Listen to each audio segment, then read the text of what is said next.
Ya, Anda dalam mencari kerja, ingat, kalau Allah yang sampaikan pasti terjadi. Jangan dikira mudah. Kata Allah akan ada persaingan, akan ada kadang-kadang singgungan, akan ada tantangan. Maka mulai petakan tantangan apa yang akan Anda lalui saat Anda mulai mencari nafkah itu. Maka turun Quran surah kedua ayat 214, paling kanan sebelah bawah. Am hasibtum an tadkhulul jannata. Hei, apa kamu mudah begitu saja mengira akan sukses dalam pekerjaanmu? Bahkan bisa diartikan surga, ingin masuk surga. Walamma ya'tikum mathalul ladzina khalau min qablikum. Sebelum engkau diuji seperti orang sukses dulu pernah sukses. Lihat mereka. Enggak ada orang sukses yang instan. Cuman balikan telapak tangan dapat, tidak. Kata Allah, lihat orang-orang dulu. Lihat orang-orang hebat dulu, bagaimana mereka bisa kaya, bisa sukses, bisa punya posisi.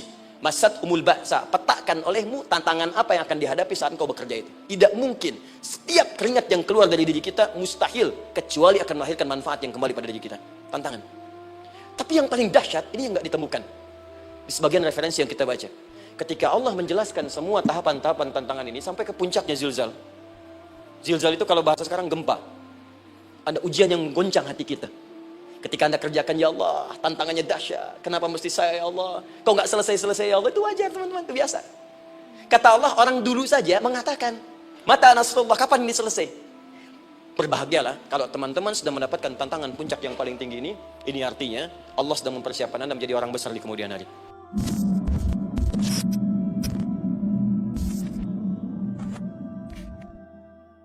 Assalamualaikum warahmatullahi wabarakatuh. Sahabat muslim yang dirahmati Allah, setiap manusia pasti menghadapi berbagai urusan dalam hidup, dari urusan pekerjaan, keluarga, rezeki, jodoh, hingga urusan hati. Dalam video kali ini, mari kita simak bersama nasihat penuh hikmah dari Ustadz Adi Hidayat yang akan menjelaskan apa kunci utama itu, bagaimana cara kita meraihnya, dan bagaimana mengamalkannya agar hidup kita senantiasa diberi kemudahan dan keberkahan oleh Allah Subhanahu wa Ta'ala. Sebelum menyimak, jangan lupa tuliskan doa terbaik untuk guru kita tercinta, Ustadz Adi Hidayat, di kolom komentar. Semoga beliau selalu diberi kesehatan, umur panjang, dan keberkahan dalam dakwahnya. Selamat menyimak, semoga bermanfaat. Alhamdulillah, kita baru saja menunaikan salat zuhur berjamaah. Semoga salat kita diterima oleh Allah Subhanahu wa Ta'ala. Ada dua hal yang paling penting tentang sholat ini yang ditekankan dalam Al-Quran. Pertama, kenapa sholat begitu penting ditunaikan? Karena ia akan menjadi pembeda antara Khalik dengan makhluk. Jadi kalau kita ingin bedakan Tuhan dengan hamba, maka di antara titik penting perbedaannya, kata Allah langsung, itu terletak pada aspek ibadah, khususnya sholat. Karena itu ketika Nabi Musa alaihissalam berkenan kemudian langsung diperintahkan oleh Allah sehingga disebut dengan kalimullah yang diajak bicara dan diperkenalkan tentang esensi ketuhanan Allah, maka disebutkan perintah langsung oleh Allah untuk menyembahnya dalam bentuk salat. Al-Quran surah ke-20 Taha ayat ke-14. Kata Allah, innani anallahu la ilaha illa ana fa'budni wa aqimis salata li dzikri. Ya Musa, tidak ada Tuhan, kata Allah, selain saya. Ya, maka jika engkau telah tahu saya Tuhan, bedanya Tuhan dengan makhluk, fa'budni, maka kewajiban engkau sebagai makhluk menyembah saya. Bagaimana caranya ya Allah, kata Musa? Kata Allah, wa aqimis salata, rahmatullah. Wa aqimis salata lidzikri. Maka cara menyembahku itu adalah dengan salat. Karena itu semua nabi dan rasul, bahkan sebelum Nabi Muhammad SAW diperintahkan oleh Allah untuk mengajak umatnya seluruhnya untuk salat. Ya, Nabi Isa alaihissalam salat. Anda buka Quran surah 19 Maryam ayat 31 sampai 33. Nabi Ismail alaihissalam, ya kakeknya Nabi ke-29, salat. Bahkan meminta keluarganya salat. Quran surah ke-19 ayat 55. Wa kana ya'muru ahlahu bis salat. Nabi Zakaria, saudaranya Imran, salat. Quran surah ketiga, ya, ayat ke-38 sampai dengan 39. Jadi, kalau kita urutkan dari Nabi Muhammad SAW sampai Nabi Adam alaihissalam, semua menunaikan salat kepada Allah Subhanahu wa Ta'ala. Nanti dalil singkatnya dari Quran surah keempat ayat 163, paling kiri sebelah atas di mushaf. Inna auhayna ilaika kama auhayna ila Nuhin wan nabiyyin min ba'di. Muhammad, apa yang kami telah wahyukan kepadamu sudah pernah pula kami sampaikan kepada Nuh alaihissalam dan nabi-nabi setelahnya. Kenapa tidak disebutkan Adam sebelumnya? Karena Adam itu nabi, bukan rasul. Nabi diberikan risalah untuk pribadi dan kalangan dekatnya, rasul diberikan risalah tugas untuk mengajak umat. Kenapa Nabi Adam bukan Rasul? Karena zaman Nabi Adam belum ada umat. Siapa yang mau diajak? Ini bagian pertama. Jadi kalau kita hari ini masih mendapat kesempatan sholat, alhamdulillah, ini artinya sampai hari ini kita masih benar-benar manusia. Kan kalau ada orang yang kemudian tidak mau beribadah apalagi sholat, terkhusus ketika dia beriman, maka penting dipertanyakan, masihkah ada iman dalam dirinya? Karena itu kata Allah dalam Al-Quran, surah ke-8 ayat yang kedua, aku akan perdengarkan namaku, sehingga ketika disebutkan itu, kita bisa menguji adakah getaran iman dalam jiwa kita. Quran surah 8 Al-Anfal ayat kedua. Innamal mu'minuna alladzina idza dzukirallahu wajilat qulubuhum. Sungguh orang yang masih punya iman itu, kalau diperdengarkan nama Allah kepadanya, akan ada getaran dalam jiwanya. Karena itu setiap hari, 5 kali diperdengarkan nama Allah. Untuk menguji, di jiwa kita masih ada iman tidak? Bahkan dari bangun tidur, bayangkan waktunya dibagi sempurna persis. Dari mulai subuh baru bangun, menjelang ke siang, mau berakhir siang ke sore, sore pindah ke maghrib, hilang kemudian muncul gelap malam. 5 kali persis, dibagi waktu. Diperdengarkan untuk menguji, kira-kira setelah subuh siang masih ada nggak iman? Sore masih ada nggak? Ya Allahu Akbar, Allahu Akbar. Karena itu kalau iman masih ada melekat di jiwa kita, demi Allah saya katakan, begitu kita mendengar suara azan, pasti hati kita akan mengatakan, Allahu Akbar, Allahu Akbar. Wih, sudah adzannya. Pernah begitu? Ya, walaupun mungkin setelah selesai, La ilaha illallah, baru adzan, belum qomat. Ya, itu normal, gak apa-apa. Yang penting iman masih ada. Nah, ini menunjukkan ada getaran dalam jiwa. Satu itu. Yang kedua, ini yang jarang dimanfaatkan teman-teman. Jadi seringkali sholat dimaknai pada ibadah formal bagian pertama saja. Adapun yang keduanya, ini yang jarang digali. Padahal sekali saja dalam sehari, itu 5 kali Allah menunggu kita. Ternyata sholat itu satu-satunya wasilah ibadah yang disebutkan dalam Al-Quran untuk langsung memohonkan semua kebutuhan yang kita rasakan. Bahkan sebelum kita diminta sholat, itu kalimat pertamanya bukan ibadahnya. Kata Allah, kau punya masalah apa? Sedang butuh apa? Sedang punya problem apa? Buka Quran surah kedua Al-Baqarah ayat ke-45 sampai 46. Paling kanan pertengahan di usad. Wasta'inu bis-sabri was-salah.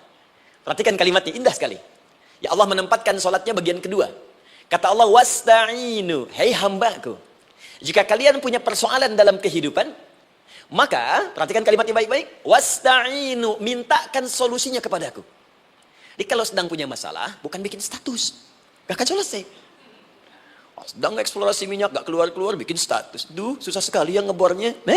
Gak akan selesai. Jalan macet, bikin status. Jakarta macet, ya gak akan selesai. Ya, apa yang harus dilakukan kata Allah? Jika Anda beriman kepadaku, yakin denganku, maka wasta'inu, punya persoalan minta kepada Allah. Caranya bagaimana? Satu, bis-sabri, terima dulu masalah itu, jangan dikeluhkan. Kaidah lain muncul, karena mustahil saya akan titipkan persoalan kalau tidak Anda mampu mengatasinya. Kaidah Quran surah kedua ayat 286, kita hafal ayatnya. La yukallifullahu nafsan illa usaha. Perhatikan kaidahnya. Allah tidak mungkin menguji seorang hamba di luar batas kemampuannya. Jadi kalau kita sedang punya ujian, di rumah kah, pekerjaan kah, kehidupan sosial kah, sebesar apapun ujian itu, kata Allah, memang karena Anda yang sanggup. Kalau nggak sanggup, nggak akan diuji. Di ujian itu berbanding lurus dengan kemampuan. Mustahil seorang hamba diuji di luar batas kemampuannya. Jadi kalau Anda sekarang pun sedang punya masalah sebesar apapun, kata Allah, memang cuma kamu yang sanggup, yang lain tidak. Maka jangan mengeluh. Jangan Anda katakan, ya Allah, why me? Kenapa saya? Kata Allah, why not? Memang kamu yang mampu. Yang lain tidak. Nah, ketika Anda bisa menerima itu dengan sabar, baru datang kalimat kedua. Wassalah. Kemudian datang tunaikan sholat dan mintakan solusi kepadaku lewat sholat. Ya, sedikit ya. Lihat sini. Saya berikan sedikit uraian Al-Quran. Saya boleh menulis ini? Boleh ya? Ibu, maaf, agak jauh. Ibu kelihatan ini? Oh, belum saya tulis. Bagaimana bisa kelihatan? Luar biasa. Cuma di Pertamina belum ditulis udah kelihatan. Maaf. Lihat sini. Wasta'inu. Baik, ya. Saya ingin sedikit sekali. Ini redaksi Quran itu indah sekali diksinya. Wasta'inu. Lihat sini. Kata Allah, jika Anda punya persoalan dalam hidup, maka mintakan solusi. Terima dulu masalahnya dengan sabar, karena kita dipercaya oleh Allah. Gini cara memahaminya. Allah aja percaya dengan kita. Masa kita nggak percaya diri? Allah yakin dengan kita mampu, masa kita nggak yakin? Terima dengan sabar, kemudian wassalah, mintakan solusinya lewat salat. Kata perintahnya dibuka dengan kalimat wasta'inu. Kalau kita ingin rubah kata perintah ini, fi'il amr ingin dirubah ke dalam bentuk permohonan, minta. Maka rubah kalimatnya menjadi nasta'in. Lihat, nasta'in. Baik. Wasta'inu, kata Allah, kalian punya persoalan, ayo minta solusi padaku. Terus kita pengen minta, ya Allah, kami ingin minta.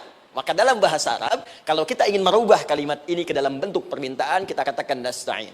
Saya tanya pada Anda, pernah nggak dalam sholat kita mengucapkan kalimat nasta'in? Ada? Masih ingat? Baik, apa kalimatnya? Iyyaka na'budu wa iyyaka nasta'in. Perhatikan, iyyaka na'budu wa iyyaka nasta'in. Iyyaka na'budu, iyyaka, ya Allah, engkau perintahkan aku untuk ibadah. Maka sekarang aku ibadah, sholat. Hanya kepadamu saja. Kan kata Allah, kamu sholat. Terus kita katakan, iyyaka na'budu. Sekarang kami sholat, ya Allah. Nama lain sholat itu ibadah. Kalau kita ibadah, na'budu. Dari mana tahunya nama lain sholat ibadah? Quran surah ke-20 ayat ke-14. Fa'budni wa aqimis sholata li dzikri. Ibadah kepadaku, caranya sholat. Maka saat sholat kita katakan, iyyaka na'budu. Ya Allah, engkau perintahkan aku untuk ibadah. Sekarang aku ibadah. Wa iyyaka nasta'in. Dan sekarang aku sedang punya persoalan, ya Allah. Aku punya masalah. Aku punya problem. Dan aku yakin hanya engkau yang pasti akan menyelesaikannya. Ketika Anda mengatakan iyyaka nasta'in, perhatikan hadis qudsinya. Hadisnya qudsi. Ya. Al-Imam Al-Bukhari meriwayatkan, Imam Muslim meriwayatkan, An-Nasa'i meriwayatkan dari sahabat Abu Hurairah radhiyallahu taala anhu. Ada lagi yang dari sahabatnya Anas bin Malik. Perhatikan kalimatnya. Idza qala al-'abdu iyyaka na'budu wa iyyaka nasta'in, jika hambaku dalam salatnya benar membacanya, benar dari awal salatnya sampai dengan kalimat iyyaka na'budu wa iyyaka nasta'in, ya Allah, sekarang aku ibadah kepadamu dan sekarang aku punya persoalan. Aku mohonkan solusinya darimu. Kata Allah, hadza baini wa baina 'abdi. Ini perjanjian antara aku dengan hambaku. Wali 'abdi. Hadisnya qudsi. Wali 'abdi. Kalau hambaku benar salatnya sampai kalimat ini, masa'alah. Apapun yang dia minta sekarang, aku akan kabulkan. Aku akan kabulkan. Pertanyaan saya, berapa di antara kita yang salat sampai detik ini, ribuan kali ruku dan sujud, yang memanfaatkan momentum ini untuk memohon? Siapa di antara kita yang ketika salat memohon kepada Allah solusi? Jangan-jangan selama ini sholat itu hanya menjadi formalitas saja. Takbir, ruku, sujud, salam, selesai. Takbir, ruku, sujud, salam, selesai. Padahal Allah sudah menunggu hambaku, kamu itu punya masalah apa? Makanya setiap waktu dibagi 5 supaya hidup kita ringan. Subuh ke zuhur punya masalah, zuhur sholat. Begitu kita mohon, tuntas masalah itu. Zuhur ke asar punya persoalan, asar sholat. Dijawab oleh Allah, tuntas persoalan itu. Karena itu semua nabi dan rasul, bahkan orang soleh, ketika punya persoalan dalam hidupnya, even itu hanya menulis karya ilmiah, maka mereka akan memulai dengan sholat dan minta kepada Allah Subhanahu Wa Taala. Teman-teman kenal Nabi Zakaria? Bagus. Baik, di sana belum tulis, sudah kelihatan. Sini kenal Nabi Zakaria, alhamdulillah. Tapi nggak apa-apa. Saya ke Sukabumi, Pak. Ada yang kenal Fir'aun? Kenal Fir'aun, kenal, bagus. Baik, Sukabumi hubun dunia, suka itu hubun, bumi itu dunia. Baik, teman-teman, Nabi Zakaria itu diuji oleh Allah. Maaf, belum punya keturunan. Dan semua nabi punya ujian. Jadi jangankan kita, nabi aja yang jelas surganya punya ujian. Ya, Anda pernah sakit, Nabi Ayub sakitnya lebih parah dari kita. Ya, Anda di keluarga belum ada keturunan, Nabi Zakaria pernah lebih daripada kita. Sampai rambutnya memutih, fisiknya sudah letih, dan menurut medis, maaf sekali, istrinya divonis tidak mungkin punya keturunan, monofus dan mandul, mustahil. Secara klinis gak mungkin, secara medis tidak mungkin. Maka Allah tunjukkan satu isyarat yang sangat luar biasa. Jika Anda mendapati situasi makhluk mengatakan ini mustahil dan sudah angkat tangan, ini tanda pertama dari Allah, langsung tinggalkan pendapat manusia, langsung memohon kepada Allah. Maka turunlah beritanya di Quran surah ketiga Ali Imran ayat 38 sampai 39. Paling kanan sebelah atas di mushaf. Sekarang perhatikan kalimatnya, saya mau sambungkan dengan Al-Fatihah tadi. Hunalika da'a Zakaria rabbah. Di mihrabnya Nabi Zakaria salat bermohon kepada Allah. Qala rabbi habli min ladunka dzurriyyatan thayyibah. Kemudian ia berdoa, Rabbi habli, ya Allah yang maha memberi tanpa batas. Ini adab pertama, kalau teman-teman mau berdoa, sebut nama Allah sesuai dengan hajat kebutuhan kita. Itu yang disebut dengan al-asma'ul husna. Di asma'ul husna itu bukan nama-nama indah yang sekedar dihafal, bukan. Tapi nama yang diberikan oleh Allah sesuai dengan kebutuhan hidup kita.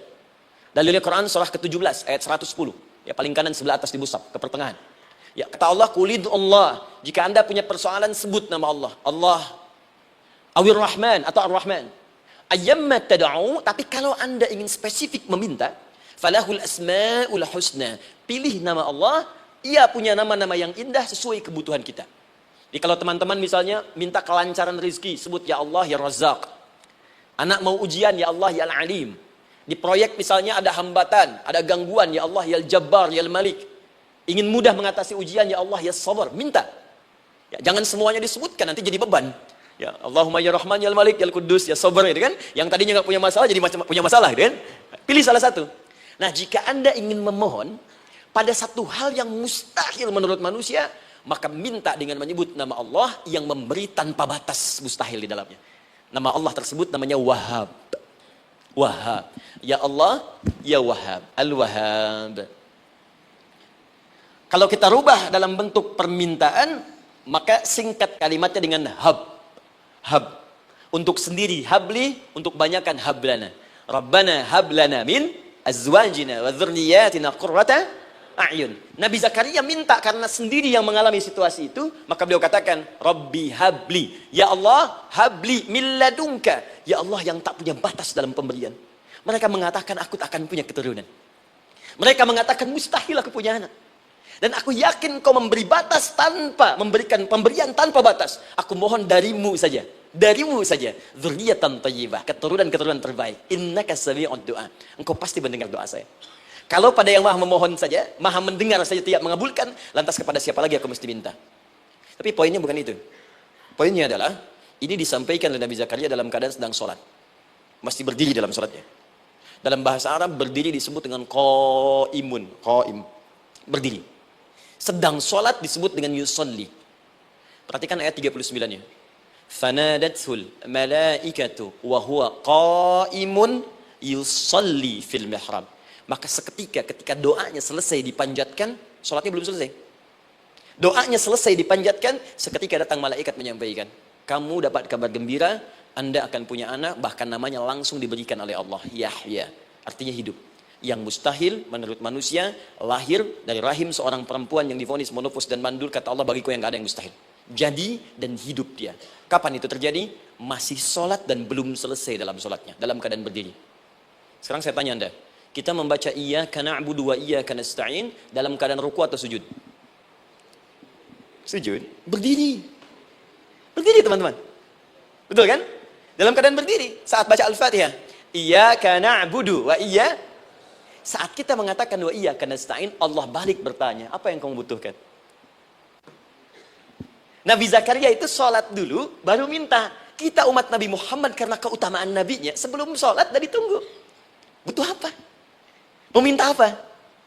Karena itu, saya ingin katakan, ayo manfaatkan momentum sholat ini. Jangan sekedar kita kemudian tunaikan formalitas, tapi kita tidak mendapatkan keuntungannya. Ayo, semuanya. Dari mulai takbir, sudah ada doa. Ruku ada doa. Bahkan sujud, kita bisa perbanyak dalam bahasa hati kita untuk memohon kepada Allah Subhanahu Wa Taala.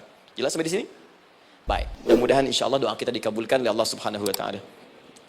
Ini baru mukaddimah, kita belum mulai. Ini pengantar. Tema kita hari ini tentang Al-Quran. Dan mudah-mudahan kita diberikan insya Allah kelancaran untuk bahasan kita. Dan topik ini insya Allah akan memberikan banyak manfaat dari apa yang kita kerjakan dalam keseharian kita. Saya mohon izin untuk melambatkan bacaan, karena tadi hanya mengantarkan saja. Teman-teman, kenapa mesti Al-Quran? Apa esensi Al-Quran? Dan kenapa Al-Quran diwahyukan pada Nabi Muhammad SAW? Apakah khusus untuk sekedar dibaca?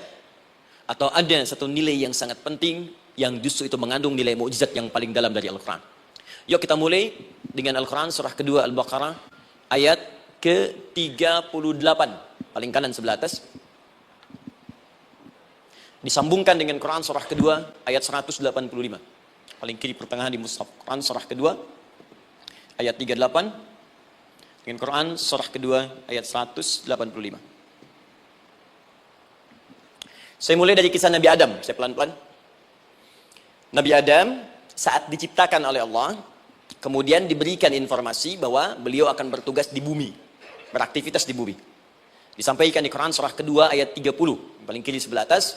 Wa idh qala rabbuka lil malaikati inni ja'ilun fil ardi khalifah. Kata Allah, dan pelajari, ingat ketika kami menyampaikan pada para malaikat, kami akan menugaskan satu makhluk, manusia, namanya Adam, di bumi tugasnya. Untuk menjalani hidup di bumi. Nah, secara singkat, setelah Nabi Adam turun ke bumi, di awal masa bersama Sayyidah Hawa, ya alaihi wassalam, maka ternyata, bersamaan dengan turunnya Adam dan Hawa ke bumi itu, mereka berdua dibekali petunjuk. Yang dengan petunjuk itu, ini yang dahsyat. Allah jamin semua aktivitas hidupnya dari mulai yang sederhana sampai yang kompleks pasti jika diikuti petunjuk ini dia akan senang menjalaninya dan akan tenang mendapatkan hasilnya. Ya, perhatikan kalimatnya. Quran surah kedua ayat 38. Fokus. Qul nahbitu minha jami'a. Kata Allah, sekarang tiba saatnya Adam, Hawa, turun kalian ke bumi. Kalau setan kita tinggalkan aja ya. Ini kita bahas Adam dulu. Turun kalian semua ke bumi. Fa imma ya'tiyannakum minni huda. Maka nanti sejak kalian tiba di bumi itu, aku akan turunkan satu petunjuk disebut dengan hudan namanya. Hudan. Fokus.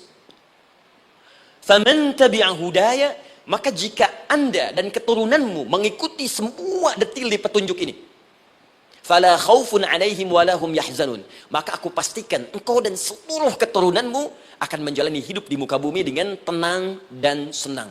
Fala khauf, khauf itu gelisah, takut. Lawan dari takut apa? Tenang. Lawan dari gelisah, tenang. Kata Allah, jika Anda mengikuti tuntunan hidup yang ini, maka saya jamin semua hidupmu tenang. Walahum yahzanun, dan saya pastikan selama hidup di muka bumi itu kalian tidak akan pernah bersedih. Senang. Lawan sedih, itu senang.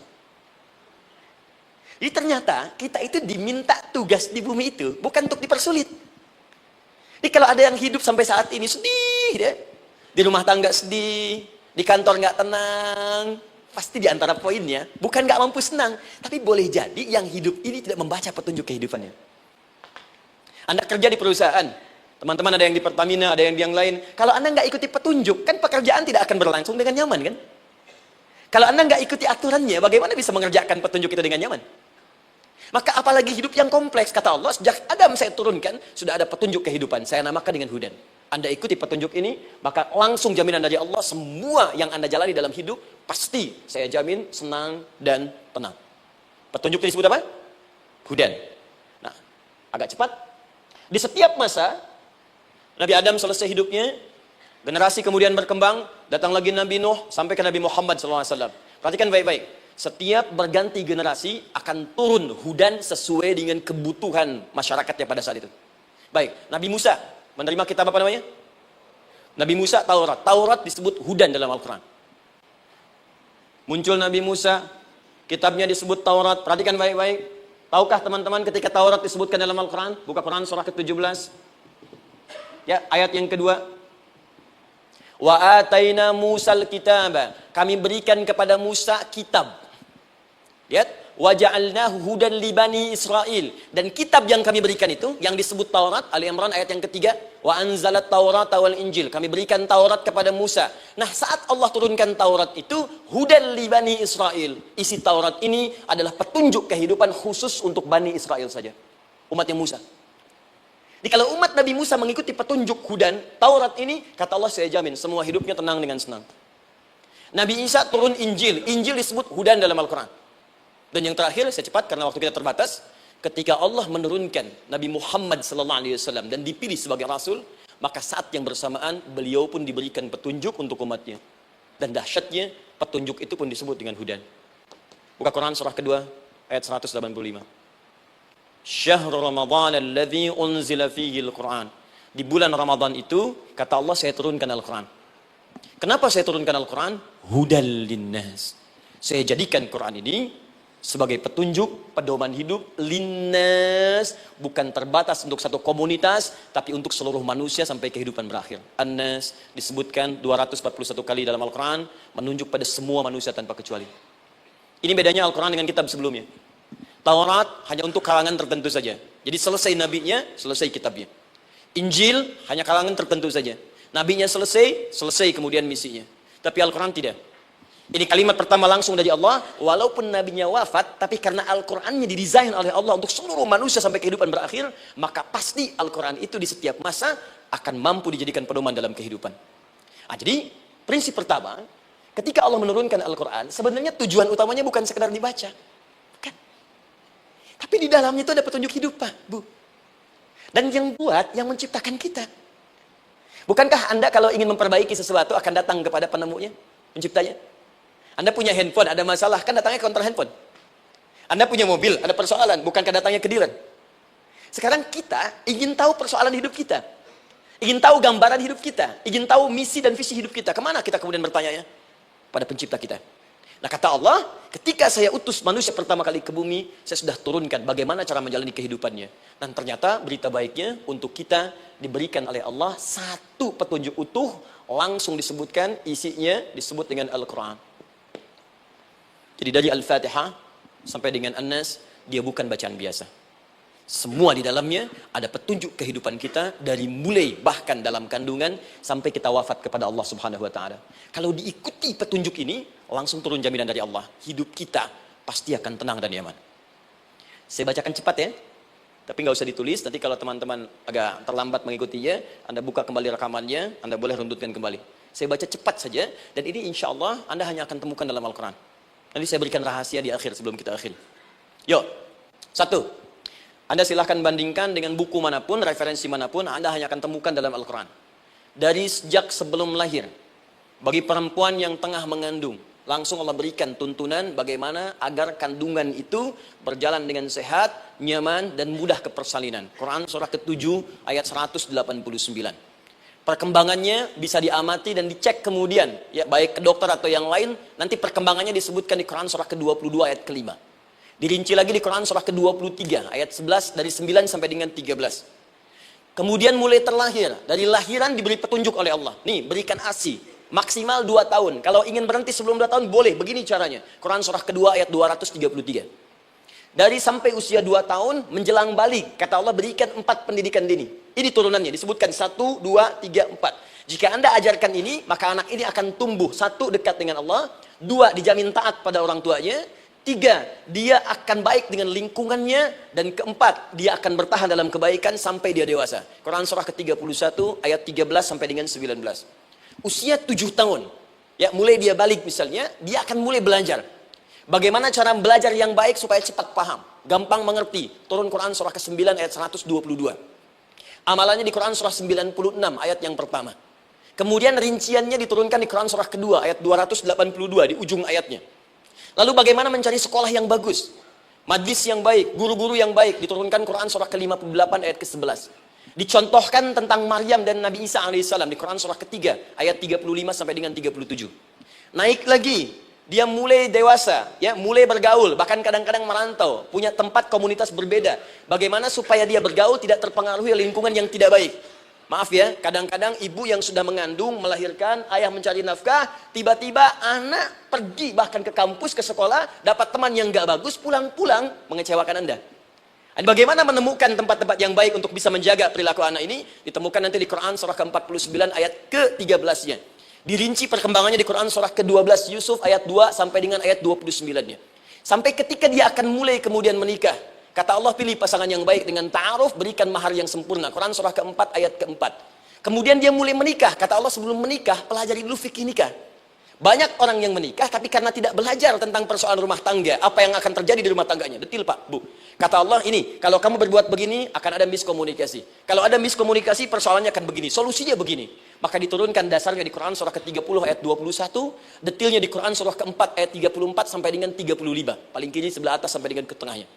Anda berlanjut, diterangkan oleh Allah, hei, tugas suami saat mulai pertama kali menikah, maka tugas yang pertama siapkan untuk mencari nafkah. Bagaimana caranya ya Allah? Diturunkan oleh Allah. 1, jangan takut kehilangan rezeki. Jangan pernah mencuri. Jangan pernah ngambil punya orang. Karena punya kamu akan saya berikan sempurna. Kamu ngambil punya orang, maka kamu akan menyulitkan diri sendiri. Itu akan dikembalikan pada yang berhak. Ya, turun Quran surah ke-51 ayat 22. Dirinci, begini cara nyarinya. Quran surah kedua ayat 168. Kalau Anda ingin cepat, baru bergerak, rizkinya sudah dapat. Quran surah kedua ayat 172. Ada yang dahsyat, dia belum keluar, rizkinya yang mendatangi dia. Jadi nanti di Al-Quran ada 8 jenis rizki. Di antara yang paling hebat, ada yang belum Anda datang, rizkinya sudah menjemput. Ada orang mendatangi rizki, ada rizki mendatangi dia. Contoh, Al-Imam Asy-Syafi'i sedang berdiskusi dengan Imam Malik gurunya. Kata Imam Asy-Syafi'i, Syekh, rizki itu mesti saya cari dulu, baru kita dapat. Kata gurunya, ya Syafi'i, ada rizki yang cukup kita beramal dekat kepada Allah, dia akan datang tanpa kita cari dengan ikhtiar manusia. Kata Syafi'i, mustahil. Kata Quran kan kita kerja dulu, baru datang. Kata Imam Malik gurunya, kamu yang belum sampai. Kita amalkan ini, rizki datang. Maka berhenti sampai di situ, Imam Syafi'i pamit. Di jalan tiba-tiba, beliau mendapati ada panen anggur, Pak, Bu. Terus dipanggil sama yang punya kebun. Ya pemuda katanya, sini. Mau bantu nggak? Kalau kamu bantu, kami berikan anggurnya. Maka beliau bantu, panen, petik. Sampai setelah selesai diberikan anggur yang besar-besar, hanum. Senyum, senang beliau. Ternyata senangnya bukan karena dapat anggur. Senangnya karena merasa pendapatnya benar. Kalau saya nggak bantu panen ini, nggak akan dapat saya anggur. Cuma karena saya bantu, saya diberi ini. Maka rasa senangnya inilah dibawa kemudian kepada gurunya, ingin laporan. Tapi perhatikan adabnya. Dia tidak mengatakan, guru, nih saya benar. Kalau saya nggak ikut panen, nggak dapat saya ini. Perhatikan kalimat Asy-Syafi'i. Guru, tadi saya di jalan, dipanggil oleh pemilik kebun, ikut panen anggur. Begitu saya bantu, saya diberikan anggur ini. Beliau tekankan dengan kalimat yang kencang pada kalimat, begitu saya bantu, saya dapat anggur ini. Imam Malik tersenyum mengatakan, Masya Allah Syafi'i luar biasa. Ini siang begitu panasnya, tadi saya mau keluar ngajar, terfikir di benak saya, Allah kalau ada anggur yang besar-besar, enak rasanya. Tiba-tiba kamu datang bawa anggur. Ini Imam Syafi'i kerja dapat sesuatu, Imam Malik terfikir sesuatu, datang rezeki. Itu ada di Quran surah ke-7, teman-teman, ayat ke-96, paling kanan sebelah atas di mushafnya. Baik, teruskan dulu. Ya, Anda dalam mencari kerja, ingat, kalau Allah yang sampaikan pasti terjadi. Jangan dikira mudah. Kata Allah akan ada persaingan, akan ada kadang-kadang singgungan, akan ada tantangan, maka mulai petakan tantangan apa yang akan Anda lalui saat Anda mulai mencari nafkah itu. Maka turun Quran surah kedua ayat 214, paling kanan sebelah bawah. Am hasibtum an tadkhulul jannata. Hei, apa kamu mudah begitu saja mengira akan sukses dalam pekerjaanmu? Bahkan bisa diartikan surga, ingin masuk surga. Walamma ya'tikum mathalul ladzina khalau min qablikum. Sebelum engkau diuji seperti orang sukses dulu pernah sukses. Lihat mereka. Enggak ada orang sukses yang instan. Cuman balikan telapak tangan dapat, tidak. Kata Allah, lihat orang-orang dulu. Lihat orang-orang hebat dulu, bagaimana mereka bisa kaya, bisa sukses, bisa punya posisi. Masat humul ba'sa, petakan olehmu tantangan apa yang akan dihadapi saat engkau bekerja itu. Satu, kata Allah, ba'sun, ada yang ringan. Ya, ba's. Ba'sa, jamak dari kata ba'sun. Dua, dara. Ini sudah menengah, jamak dari kata durun. Tiga, zilzal. Ini yang paling tinggi puncaknya. Jadi kalau Anda sudah mendapatkan ini, yakinlah. Berarti Anda akan mendapatkan posisi yang tinggi. Karena mustahil orang besar diuji dengan ujian yang kecil. Zilzal. Ini bagian ketiga. Ba'sa, ba'sun. Mulai. Kira-kira tantangan-tantangan ringan apa saja yang akan Anda hadapi? Ya, kalau saya contohkan misalnya dengan contoh yang lain singkat. Anda mau ke masjid, ingin konsisten, mulai hijrah, ingin dekat dengan Allah. Tiba-tiba yang tadinya nggak mau ke masjid, mulai ke masjid, diuji dengan hujan. Hujan kecil, rintik-rintik, shower. Begitu hujan, orang Arab mengatakan kalau hujannya bisa lewat tanpa payung pun, orang Arab mengatakan la ba'sa. La ba'sa ini ringan. Orang kita sambungin, labas. Dari bahasa Arab, lewat. Nah, jadi kalau Anda mau berangkat nih, siap bekerja, siap hadapi tantangan. Baru mau lewat hujan kecil, berarti itu tantangan kecil kita lewati. Macet, petakan, cari jalan yang kemudian sempurna, jalan yang kosong, buka Google-nya, buka Waze-nya, buka map-nya, cari. Jadi kalau pada yang kecil aja belum kita lewati, bagaimana mendapatkan yang besar? Anda mau ke masjid, dikasih hujan kecil, mau berangkat gak jadi. Papa, kenapa gak jadi? Hujan mah, kan ada payung, takut riak. Tuh. Setelah itu dara, maaf, tantangan fisik. Kadang-kadang mulai ke fisik, mulai mengganggu. Ya, maaf, dirincikan kemudian oleh Al-Quran. Turun Quran surah ke-21. Ayat 87 sampai 88. Kisah Nabi Yunus alaihissalam. Yunus beraktivitas, bekerja. Bukan berarti nggak ada tantangan. Kadang-kadang dibawa, kadang-kadang diusir. Kadang-kadang Anda dapat misalnya proyek. Kadang-kadang sudah mulai, masukkan tender. Tiba-tiba gagal, diserobot orang. Kadang-kadang orang yang dapat, Anda yang ngajukan. Itu biasa. Kata Allah itu biasa. Bukan cuma Anda, yang lain pun ada. Bukankah Allah ajarkan kisah Sayyidah Hajar alaihissalam dengan Ismail? Bukankah bolak-balik naik Safa Marwah, kadang di atas, kadang di bawah, kadang lihat peluang sampai Marwah ternyata bukan air. Terkadang Anda yang bekerja, tim yang lain yang mendapatkan karena kerja keras Anda bisa jadi terjadi.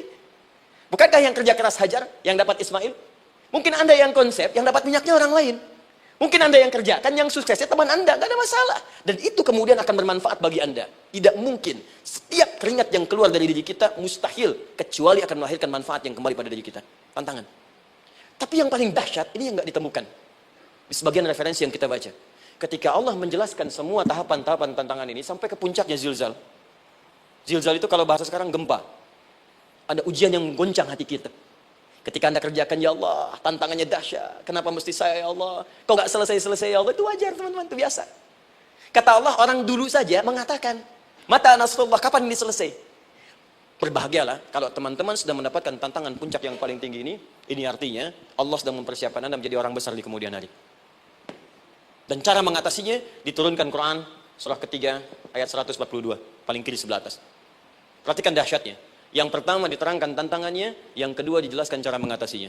Saya mau berhenti sampai di titik ini, nanti saya terangkan cara berinteraksi dengan Al-Quran. Ya, perhatikan baik-baik. Kata Allah, jika kelak engkau sudah bisa memetakan tantangan ini, maka siapkan solusi untuk mengatasinya. Ayatnya dibuka dengan kalimat yang sama persis. Saya pernah sampaikan teori ini di dua perusahaan besar di Indonesia. Yang pertama ada salah satu perusahaan, karena ini direkam saya nggak sebutkan perusahaannya, perusahaan otomotif besar, sedang turun gratis, kemudian juga ada inflasi yang tinggi. Itu saya terangkan teori Quran. Dia praktekkan berhasil, Pak. Padahal saat itu saya presentasi di depan non-muslim. Non-muslim. Salah-salah se-Indonesia dikumpulkan, saya bedah tentang ini. Dan mereka berhasil. Sampai sekarang naik lagi. Yang kedua, sama, ini direkturnya juga non-muslim. Tapi nggak apa-apa, kita diskusi. Dan mau mendengar teori ini. Dan praktekkan, naik. Ya, dulu di satu perusahaan minyak juga, sedang turun-turun, karyawan semua dikumpulkan, lalu kita bahas tentang ini, kita terangkan. Yang ini yang paling menarik dari Al-Quran. Kalimatnya sama persis. Quran surah ketiga, ayat 142. Am hasibtum an tadkhulul jannata. Apa Anda duga akan begitu mudah mendapatkan kesuksesan dalam hidup? Tolong fokus baik-baik. Jangan selalu mengartikan jannah dengan surga. Karena asal kata jannah itu artinya kesuksesan, kebahagiaan yang belum tampak. Surga, kenapa disebut dengan jannah? Karena itu puncak kebahagiaan kita yang belum nampak sekarang. Saya kasih rahasia ya. Ini antara kita saja nih. Kalau ada kata jim dengan nun di depannya, itu pasti tidak nampak. Tersembunyi. Apapun tambahannya. Ya, misal, jin kenapa disebut dengan jin? Karena memang ketika diciptakan, dia tidak tampak. Tersembunyi. Lawannya ins. Karena itu kita disebut ins. Karena saat lahir kita tampak. 18 kali disebutkan dalam Al-Quran. Ya ma'syaral jinni wal ins. Wa ma khalaqtul jinna wal ins. Jadi jin disebut jin karena memang fitrahnya tersembunyi. Gak nampak. Jadi kalau ada jin melakukan penampakan, itu jin sedang kena masalah. Sedang keluar dari fitrah. Sama dengan manusia, harusnya tampak. Jadi kalau ada manusia yang senang sembunyi-sembunyi, dia sama dengan, bukan saya bilang, sedang punya masalah. Ke kantor, sembunyi-sembunyi. Hati-hati Pak Alfian tuh. Biasa ada pintu depan, masuk pintu belakang. Suami di rumah, buka WA, sembunyi-sembunyi. Bu, hati-hati tuh. Pulang lewat pintu belakang. Berarti sedang punya persoalan dalam hidup. Setiap ada jim dengan nun, pasti tersembunyi. Ibu punya janin. Rahim. Dalam rahim ada janin. Kenapa disebut dengan janin? Jim, nun, ya, nun. Karena sosok itu belum nampak dalam pandangan kita. Nanti kalau sudah lahir, baru tampak.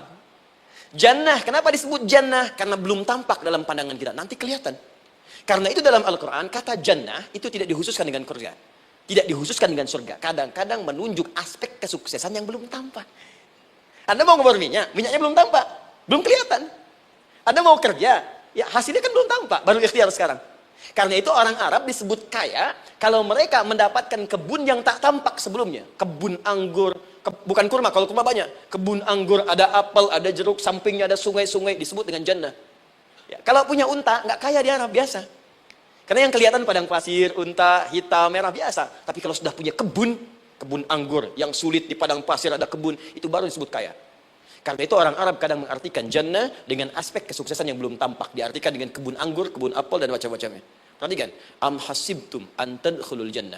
Apa Anda duga ingin sukses itu begitu mudah? Sukses jadi tidak. Walamma ya'lamillahu alladhina jahadu minkum wa ya'lamas sabirin. Perhatikan baik-baik.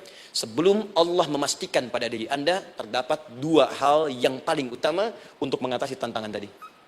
Satu, jahadu. Kesungguhan. Serius. Jadi kalau mau sukses, mesti serius. Kerja serius, cintai pekerjaan Anda. Ya, belajar anak-anak serius, pastikan belajar dengan serius.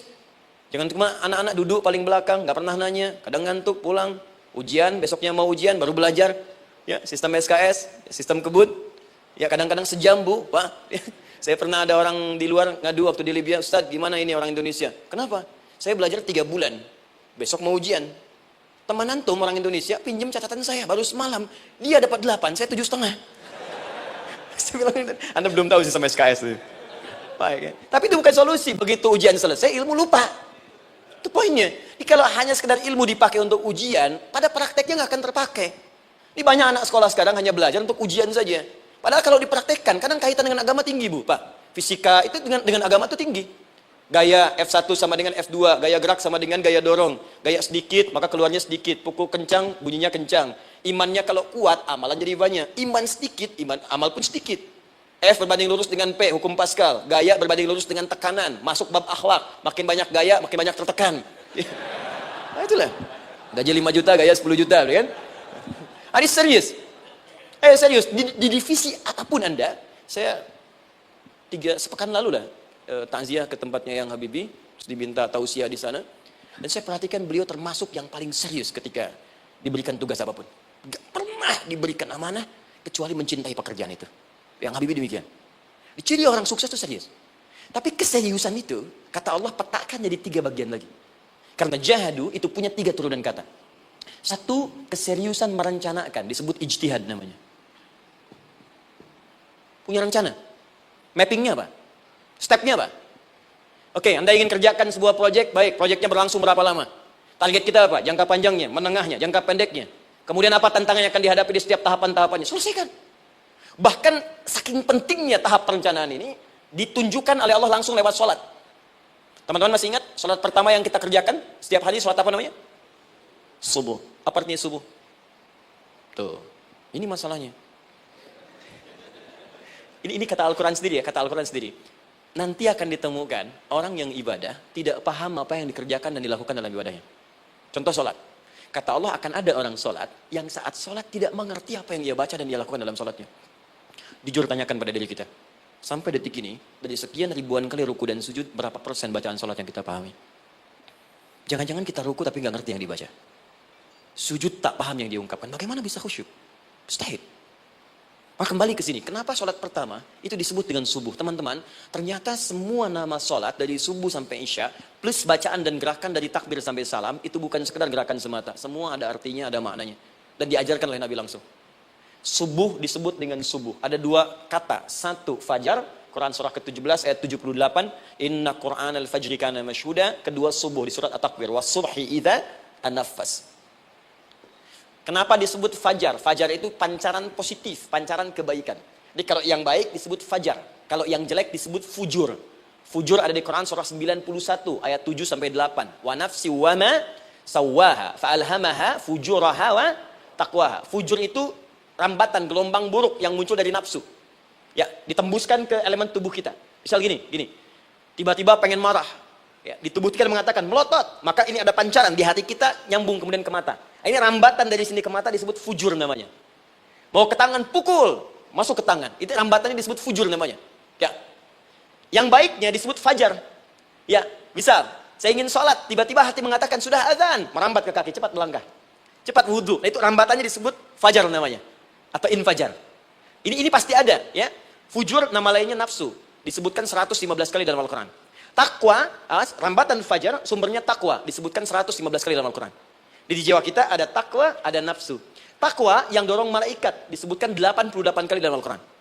Nafsu yang dorong setan disebutkan sama 88 kali.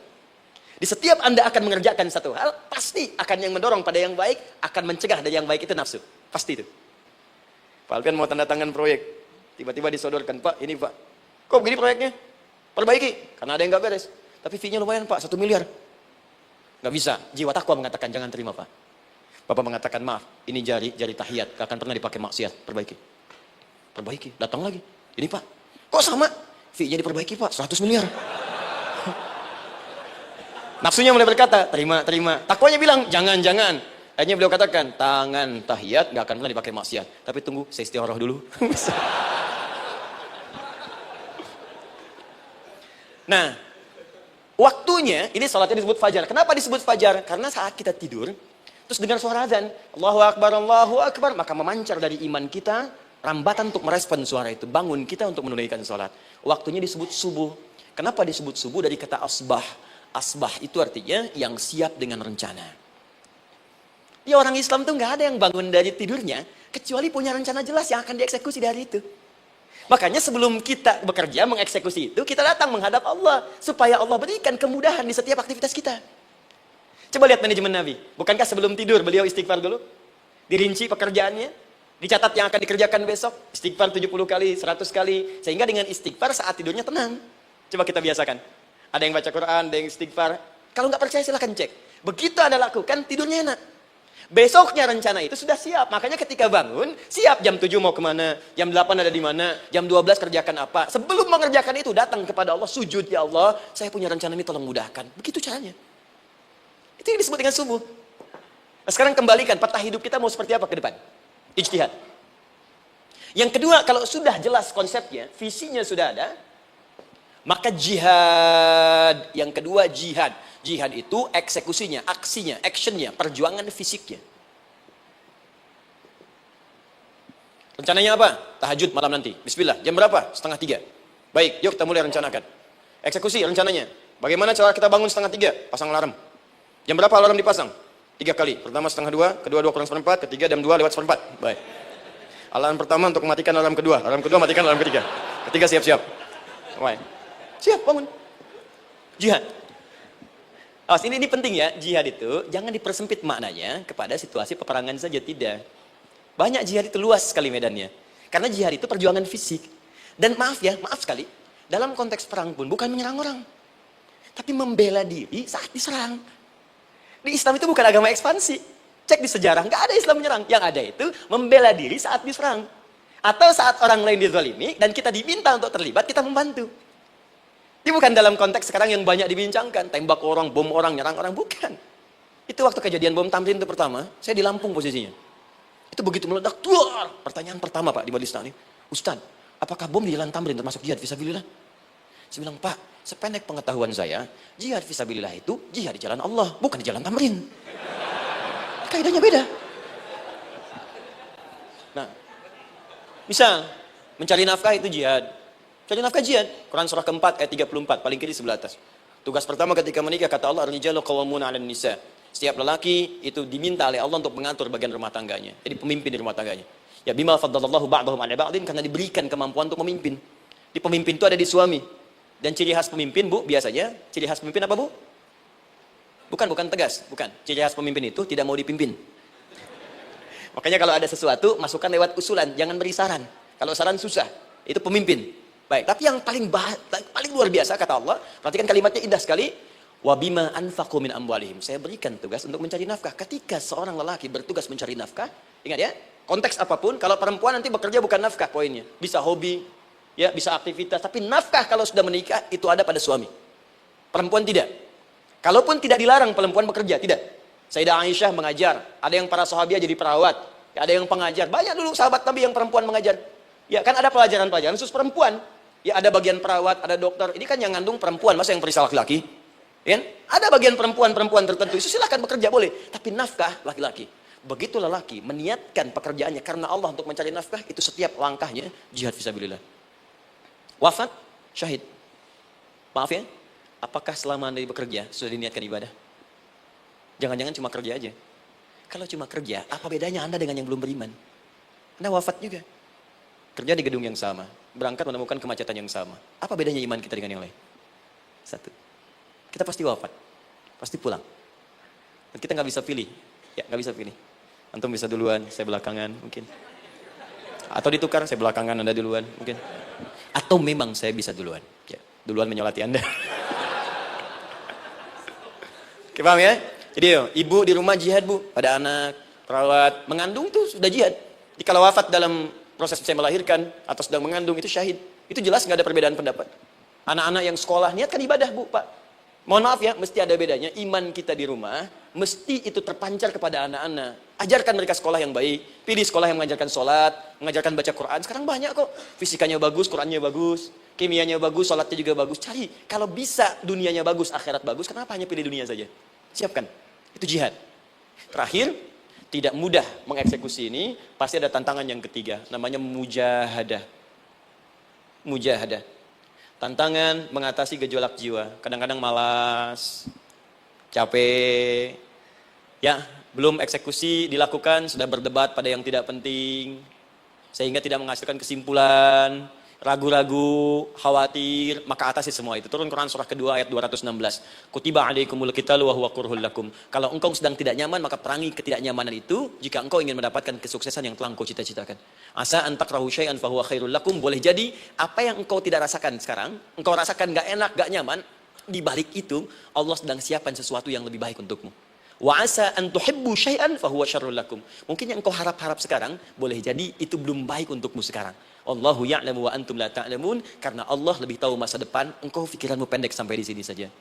Maka teman-teman sekalian, kembalikan lagi, tidak pernah Anda akan temukan dalam Al-Quran kecuali bimbingan hidup yang semuanya nyata. Silahkan cek. Itu baru pekerjaan. Belum ibu di rumah, ibu capek merawat anak, kadang mengeluh, kadang nangis. Turun Quran surah ke-17 ayat 23. Kadang-kadang ada beda pendapat dengan suami, Quran surah ke-4 ayat 34 sampai 35.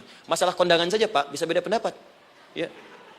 Ya Pak, kan ada family gathering malam, Mama pakai baju apa ya? Hijau apa yang biru? Masya Allah, kata Anda biru bagus mah.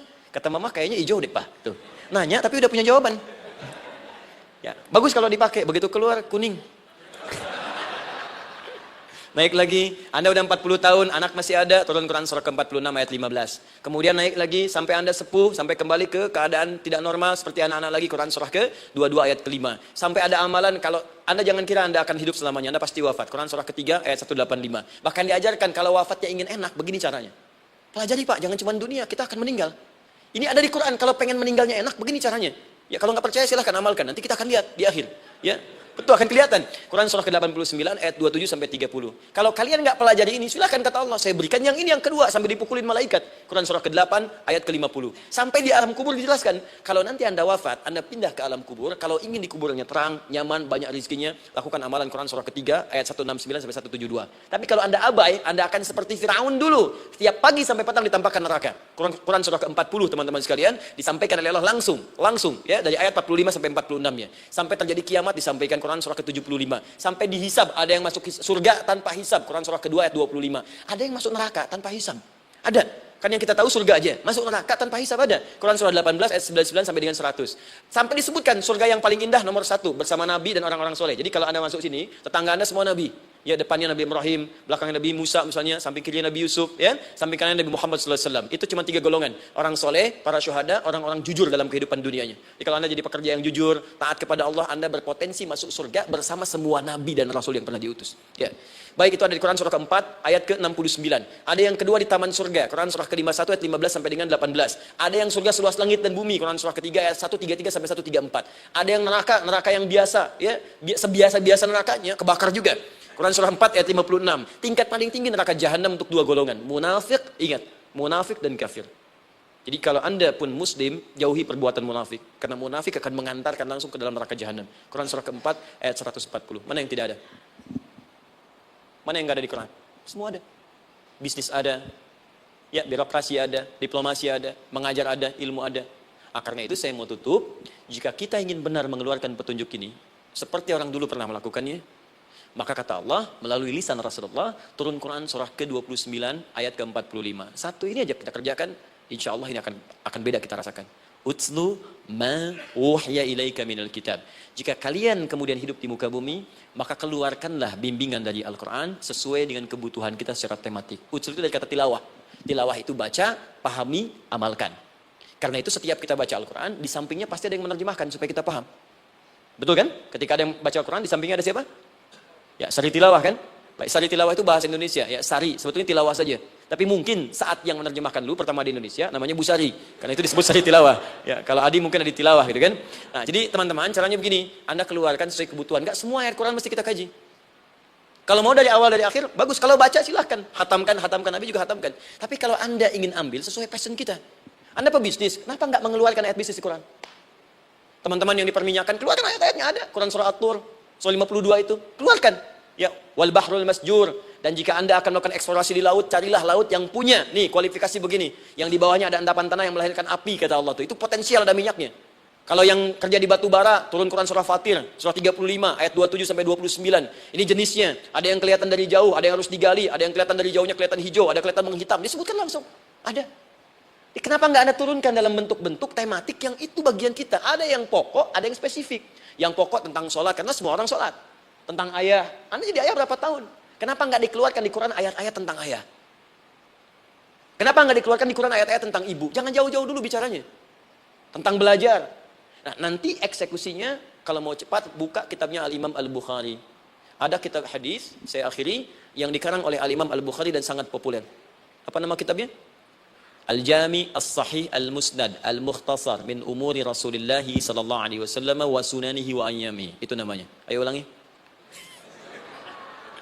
Disingkat Sahih Al-Bukhari. Kenapa saya bacakan lengkap? Bukan karena singkatannya, tapi banyak orang sekarang baca buku, baca kitab, hanya langsung ke isinya.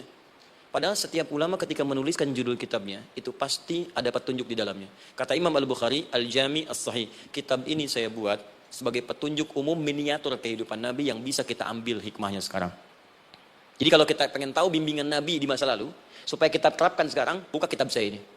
Semuanya mustad bersambung kepada Nabi. Sahih saya pastikan, saya teliti satu-satu. Al-Mukhtasar, saya persingkat, gak bertele-tele. Nah ini poinnya. Min umuri Rasulullah SAW wa sunani wa ayyamihi. Ini semua pekerjaan Nabi selama 24 jam. Secara singkat saya tutup dibagi 97 pembahasan. Setiap 97 pembahasan, satu babnya itu berisi bimbingan hadis-hadis Nabi. Di situ ada bab tentang bisnis, kitabul tijarah. Bab tentang ilmu, kitabul ilmi. Bab bahkan tentang sakit, kalau pengen cepat sembuh apa? Kitabul marid. Bab tentang pemerintahan, kitabul imarah. Bab tentang penguatan iman, supaya naik gak turun-turun, kitabul iman. Anda tinggal pilih profesi apa, cari Sahih Al-Bukhari, harganya murah. Maaf, dibandingkan pulsa Anda pun masih murah kitab Al-Bukhari. Ya, beli 4 jilid cuma 350.000 yang bahasa Arab saja. Ya, kalau mau terjemahan, cari terjemahannya. Ya, dapatkan itu, keluarkan babnya sesuai profesi kita. Itu ketika dibuka kitab ini, yang pertama muncul ayat Quran dulu. Ini ayatnya, ini hadisnya. Ini ayatnya, ini hadisnya. Teman-teman gak usah baca semuanya. Keluarkan passion Anda apa, di situ belajar. Sebulan saya belajar ini, besok saya pindah lagi. Sebulan topik ini, besok ke topik yang lain lagi. Saya kira insya Allah, kalau itu kita terapkan dengan baik, maka Al-Quran akan hidup dalam seluruh aktivitas kita, dan mudah-mudahan keberkahan akan diturunkan oleh Allah Subhanahu Wa Taala. Ya, tidak cukup dengan amin, mulai dulu. Ya, mulai dulu, petakan dulu, eksekusi dulu. Masya Allah, sungguh indah tuntunan Al-Quran untuk seluruh kehidupan kita, termasuk bagi hati yang sedang diuji. Semoga kita selalu sabar dan yakin bahwa di balik setiap kesulitan ada kemudahan. Ingat teman-teman, jika ujian yang kita hadapi terasa berat itu adalah tanda bahwa Allah sedang merencanakan agar kualitas hidupmu meningkat. Jangan berputus asa, apalagi berburuk sangka kepada Allah, tetapi sabar dan berdoalah dalam sholat agar masalah cepat terselesaikan. Mari kita terus berpegang pada Al-Quran dan doakan juga guru kita tercinta, Ustadz Adi Hidayat, semoga senantiasa sehat, diberkahi umur dan ilmu. Jangan lupa tinggalkan kesan di komentar, bagikan video ini ke keluarga dan sahabat, dan dukung channel ini dengan like, share, dan subscribe, agar semakin banyak yang merasakan cahaya Al-Quran.